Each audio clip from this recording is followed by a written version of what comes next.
Big boss season 6 promo ఇప్పుడే విడుదలైంది. ఆ ప్రోమో కానీ ఒకసారి మనం చూసుకున్నట్టయితే బిగ్ బాస్ ఇచ్చిన గోస్ట్ టాస్క్లో కన్వర్జేషన్ రూమ్లోకి ఎవరు వెళ్ళకపోతే 1,60,000 ఇంకా ఖర్చు చేస్తానని ప్రజమని రావని చెప్తాడు. అయితే శ్రీసత్య బట్టి గోస్ట్ రూమ్లోకి వెళ్ళడానికి చాలా భయపడుతూ ఉంటుంది. ఇంకా బిగ్ బాస్ ఇచ్చిన చాలా టైం అయిపోయింది కాబట్టి మీకు ప్రైజ్ మనీలోకి 1,50,000 చేరుకోవని చెప్పడంతో ఇంకా చాలా సీరియస్ అవుతాడు రేవంత్ శ్రీసత్య మీద.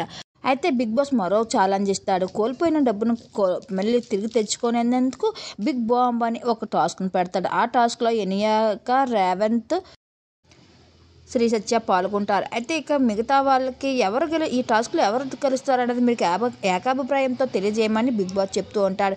ఇక ఆదిరెడ్డి సిహాను కూడా ఇక వినయ శ్రీసత్య గెలుస్తారు అనుకున్నగా కీర్తి మట్టికి లేదు రేవంత్ అన్న గెలుస్తారని వాళ్ళు మాట్లాడుకుంటూ ఉంటారు.